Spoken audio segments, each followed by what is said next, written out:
Alright guys, how'd you guys get in here? Anyhow, on this episode of Steve's Tractor Adventures, we switch on a Briggs motor on a 1982 8163-B Gravely. Show what you can do with a non-PTO equipped tractor. It's equipped, it slips. You'll see, just watch the video. And yeah, see what kind of work we can get done. So anyhow, I'm gonna figure out how you guys get in here. Burglars? Like cats? Mice? Worse than mice.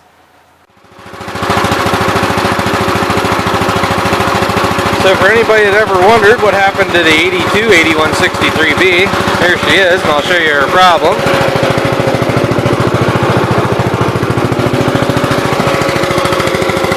PTO's junk.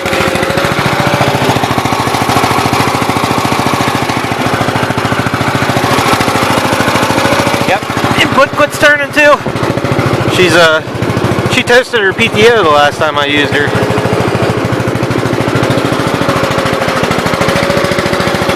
So hence why you haven't seen much of this tractor.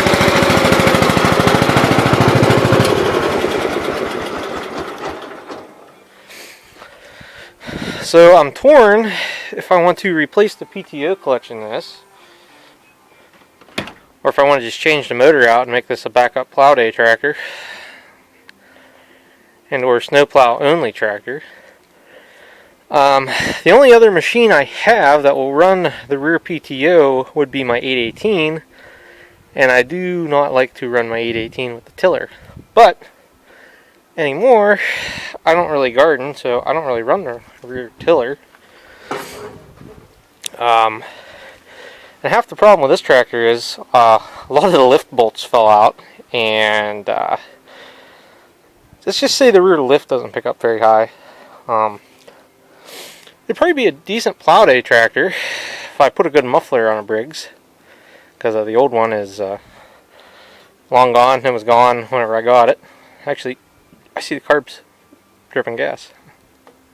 Interesting. So I'm debating about pulling this in the shop and biting a bullet and doing a PTO clutch, or like I said, just make this a dedicated plow tractor of any type, or cart tractor.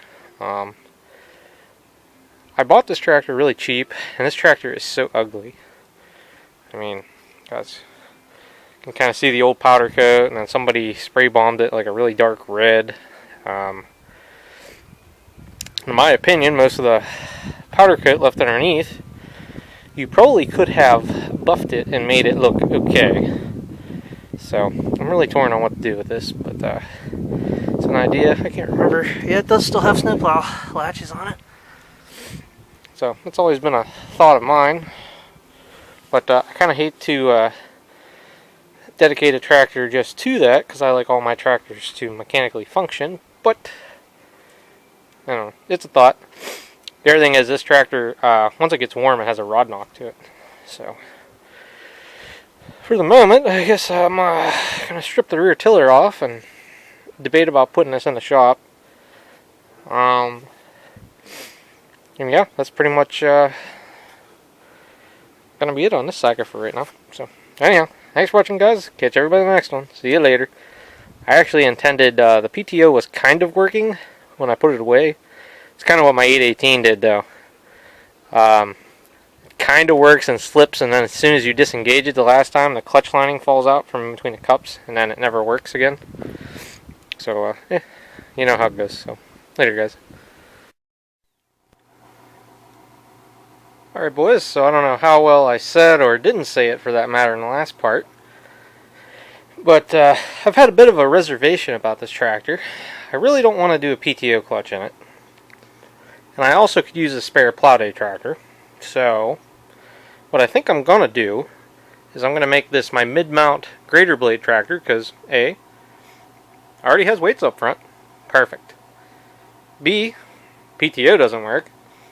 Perfect for a dozer blade, pulling a rear plow, pushing a snow plow, or a mid-mount grader blade. Awesome. And really, all I want to do to make it so this tractor is more dependable, which it's decently dependable the way it is, but this motor on here scares me.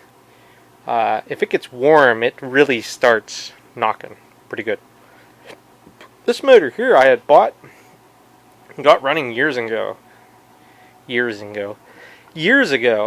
you go back on the channel, there'll be somewhat of a video about getting this running, which is basically me probably spraying carb cleaner and gas down the intake until it starts. And back then it was running good. I don't know how long that has been. Boy, 5 years minimum, but I would guess closer to 8 years ago, maybe it hasn't been that long, because once I found out this motor was kind of foobar, I bought this one for cheap. So the only things I know about that I would have to save off of this motor would be the input gear and the adapter plate for the Briggs. Then after that I can just put it all back together, and I can also look in the transmission and double check that the PTO clutch is bad, but I can already do that without looking in there. Other thing I want to do is I want to make up some bushings for the lift hitch, and also the stuff on the transmission is loose, which is half of the problem with it. I remember I've lost all these bolts at different times using it, because I always turn plowed, then I'd run the rear rototiller over it because cover more area, and then grade it out. So okay, so yeah, I'm going to take all the rear tiller stuff off of this, mainly the chain case and the drive shaft, and put them in a special spot because those are kind of special. And I don't know if I'm going to sell that whole deal or not.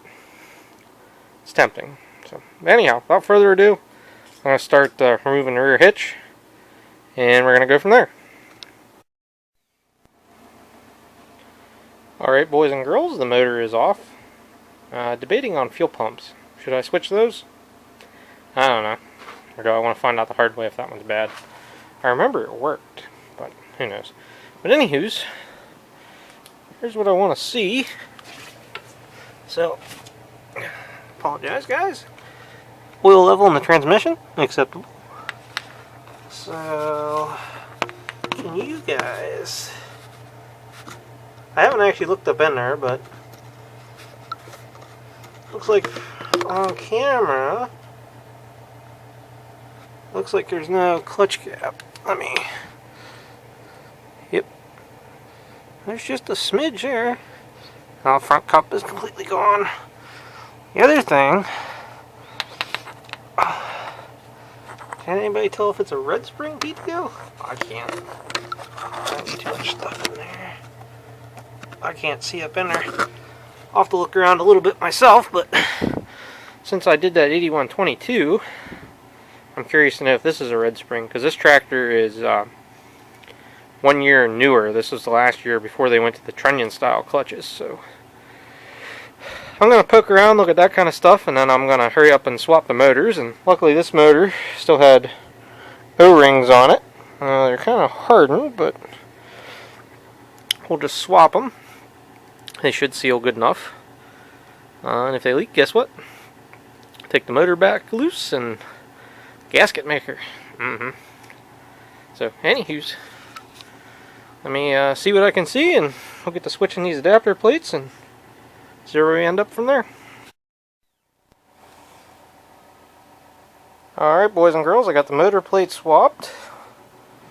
And I don't see anything else that I really need to swap between the two.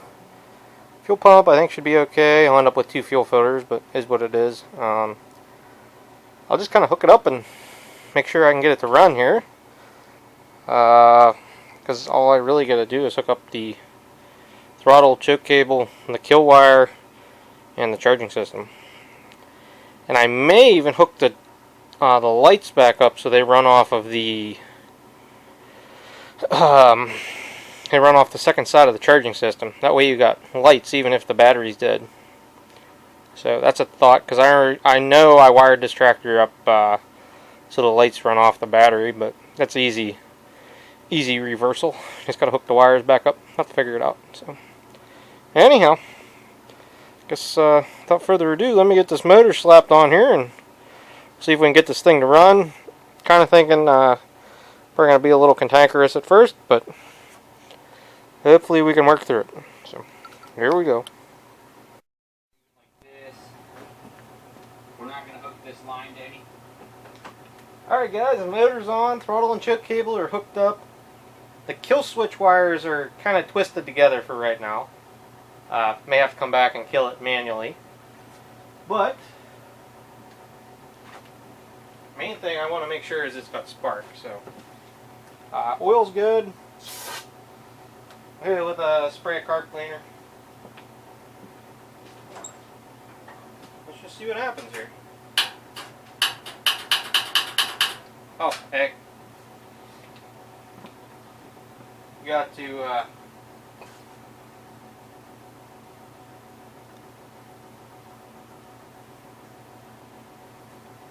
gotta put the positive cable back onto the starter, guys. Whoopsies. Okay, tighten up that starter connection.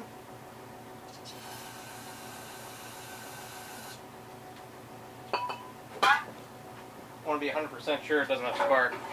I'm fairly sure of that.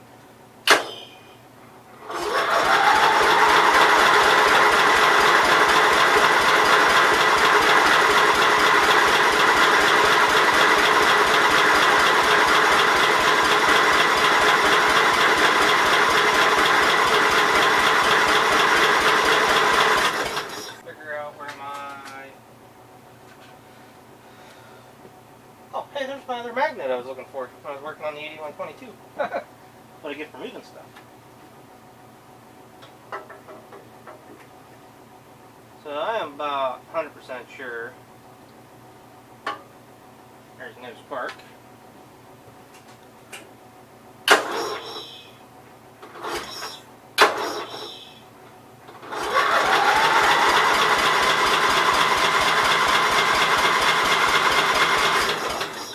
Yep, no spark. Alright, let me clean the points. Knew I probably should have did that off the tractor, but oh well, live and learn. Okay, I cleaned the points. Let's see what we get here.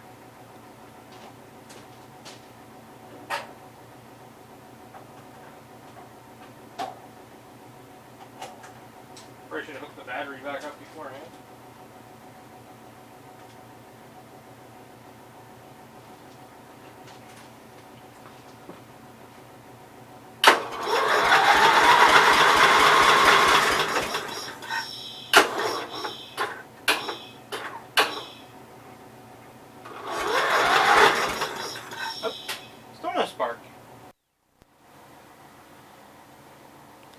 Okay, so I've cleaned the points. They're still not very amazing looking, but it did pop once there off camera.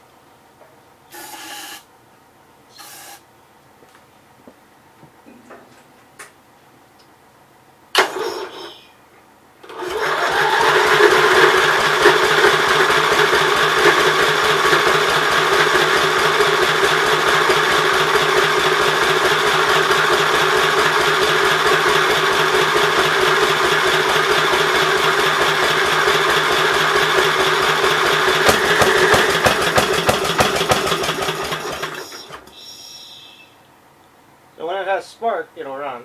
Alright. So I'm going to say it's still in them points. Maybe I'll try adjusting the points once, see what that does.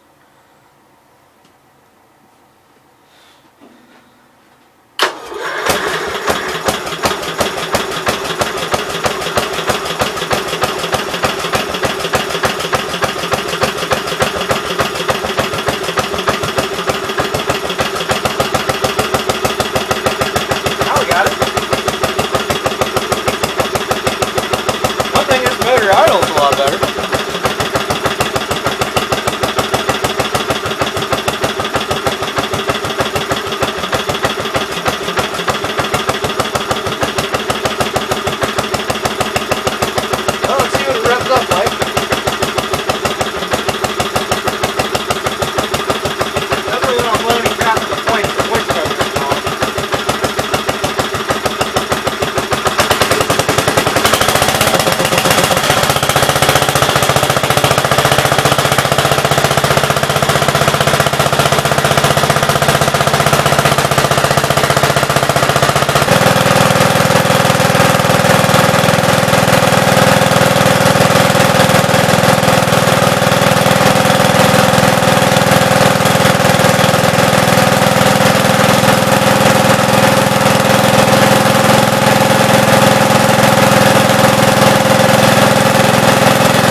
Alright guys, got all the wires hooked up and everything.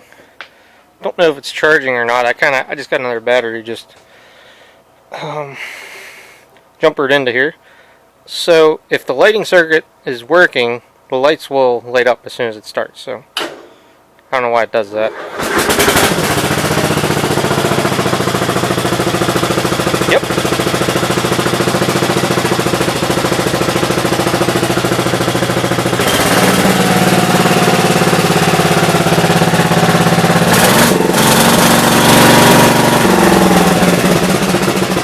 So the only negative to that is,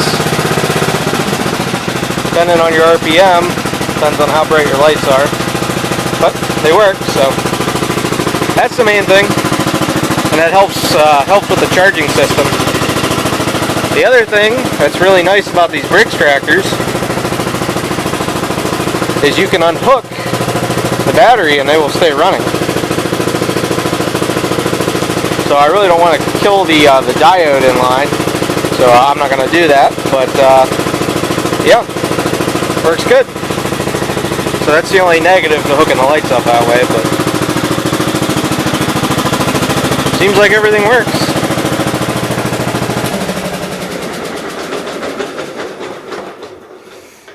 So the only two things I got to do is I'm going to either buy or make some bushings to go in the lift hitch, and I'm going to go grab the mid-mount blade off of Parts and Pieces, and I'm going to put that on here because that'll be a perfect use of this tractor. This tractor has decent tires, 16 horse Briggs, plenty enough. It's got hydraulics on it, which is a plus. Brakes and everything work. Charging system works. Heck, this thing will run without a battery once you jump it off. So, I think we're doing pretty good. So, maybe I'll bring you guys back with a finished product and go out and run it. Maybe we'll even put the Brindley plow on the back of this. I've never, other than the rear rototiller, I've never had anything else on the back of this tractor.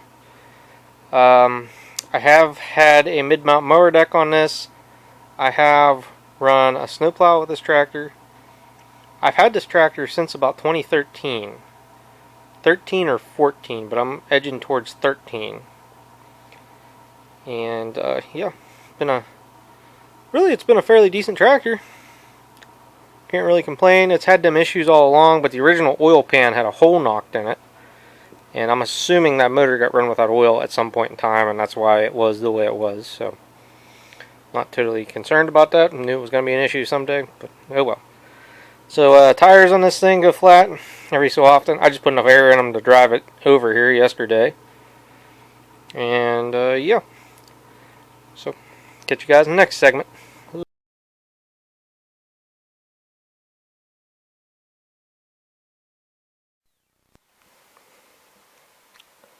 So I started editing this morning and realized I never finished said video last night. But I got some bushings made up and put in the rear lift hitch, so a whole lot better than it was before. I found a piece of pipe that was almost perfect. So I needed one for there, and there. And I tightened that up pretty good. I did get the grater blade put on this. Maybe we'll go out and try that a little bit later here today. I got the old mower deck lift rod off of there so I could put in the solid lift bar for the grater blade. And I even wire wheeled on the frame a little bit last night. Get some more of that ugly paint off, although, I don't know, it is what it is. So,